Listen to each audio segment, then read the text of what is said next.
My name's Isaac Rosner, and this is DIY Speed.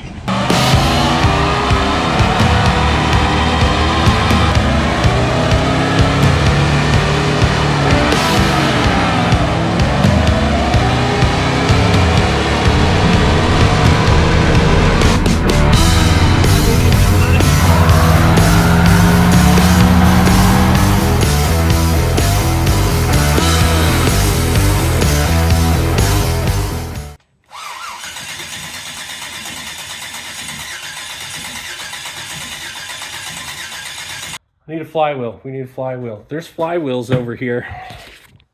Don't go anywhere. There's the flywheels. Move. Just step over LS parts. Oh, yeah, that's amazing. Thank you, past Isaac. Iron block 5348. That's off something else. Those look like flywheel bolts.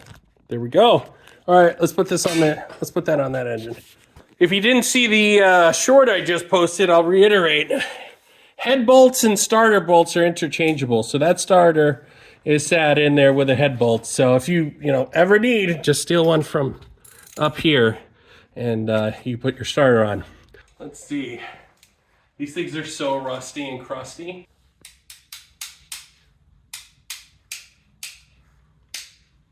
Okay, maybe not. We need two things: a battery voltage tester, a voltage meter, and better cables. Junk. Multimeter, meet battery. You don't have to believe me, but that's what it says. Let's see if I can do this all at once. Hell yeah, there we go. 12.83. Look at the left. Look at the left. Look at the left. All right, I'm done. Oh! It spins over nicely. Was it spinning the right direction? Or was it going backwards? I have no idea. I mean, either way, that's fine. I mean...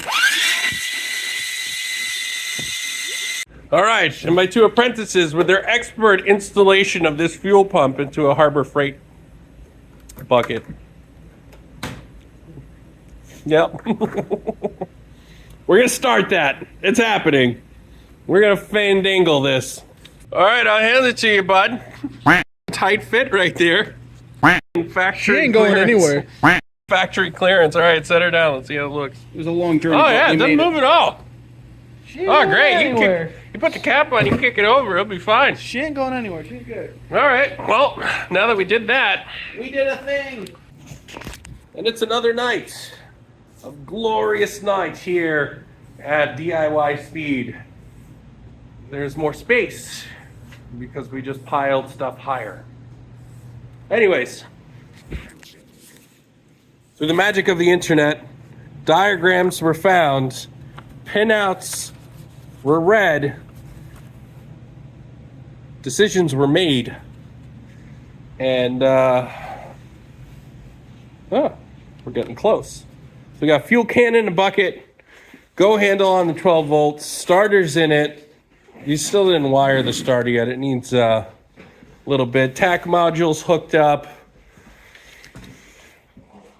That pin is the serial data port from the PCM, so that this harness could hook up to a computer or at least an OBD scanner and get some live data while it's running. I posted a video of all the sensors on an engine. I was like, I don't know what this one is. I don't care. It's the knock sensor harness plug. So there's no knock sensors in it. It's probably going to shoot oil up through that, potentially through the knock sensor holes. We'll find out quickly. I don't know how long we're going to run it for. It has oil in it already. I never took the oil filter off from when I got this engine, so that's fine. Spark plugs are hooked up. Fuel lines need to be addressed when we hook up the fuel pump in a can, but I have the tool. I have some tools here for this. We'll get those knocked off. All right, time to do some sketchy shit. Do-da, do-da. Here, we'll turn that up so that it oxygenates this way. Yeah, you want to hook up 12 volts to power. And then 12 volts to starter.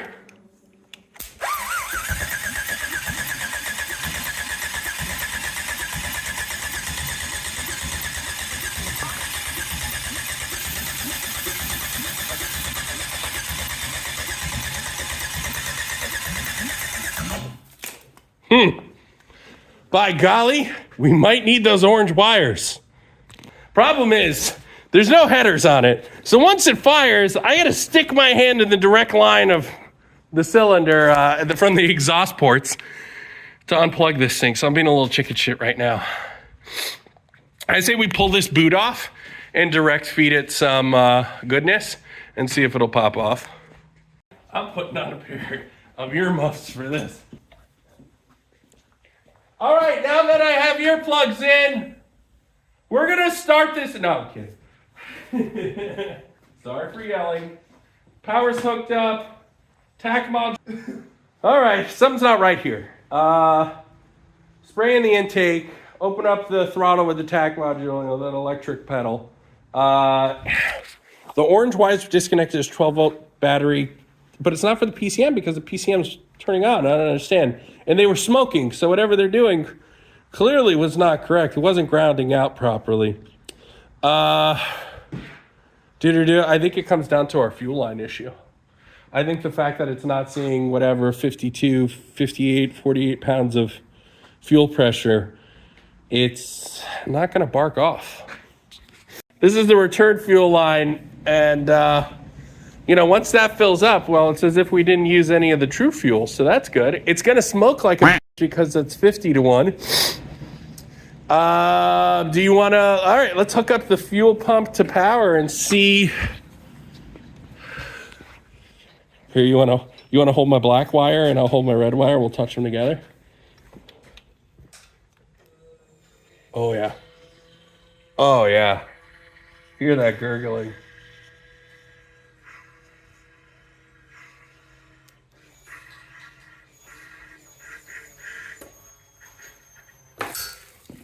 Oh, yeah. I guess 58 PSI. I should probably put a cap on that. All right, well, the fuel pump definitely works. Whoops. Where did that clamp go? Oh, right down there. Oh, yes, yeah, so my diagram is not covered in... All right, well, a quick mopping has ensued due to spraying fuel on the floor. We're about to just make a bunch of sparks and flames. All right, folks, the moment is here for us to try again. The fuel system's hooked up. You can hear the fuel pump running, covered in fuel. We put some water down here to help combat the combustiveness. The only thing that needs to happen is touch 12 volts of the computer, and then I'll hit the starter over here.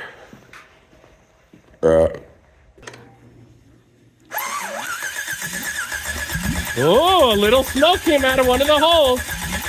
Oh, it wants to fire.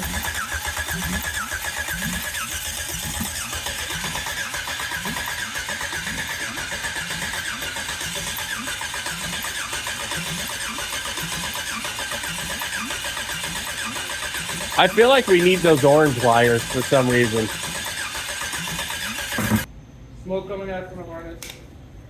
We're not grounding well. Smoke coming out from the harness. Yeah, we're not grounding well.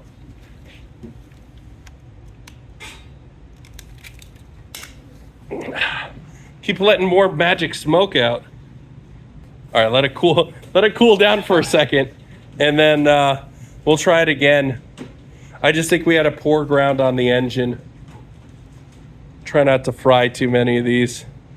Well, after a long night of struggling and not getting this thing to turn on, as I was walking into my house, I realized the vehicle anti-theft system had not been turned off. Inside the PCM, there's something called VATS, Vehicle Anti-Theft System, and I need to program this PCM to turn that off. Now, I did buy an OBD plug right here, and I may have highlighted this before, but the whole purpose of this, well, most of the purpose of this is just to turn the VATS off. So I have to create a way to bench program the PCM. I think we'll be able to get that done relatively quickly, but for the sake of getting a video out, because that's what I've committed to doing, I'm gonna go ahead and publish this week's video and get started for next week on reprogramming the PCM, and then this should be pretty fun. I think it's going to start. So thank you very much for watching. If you haven't already, like and subscribe, tell your friends about it, and come back next week for another episode of DIY Speed.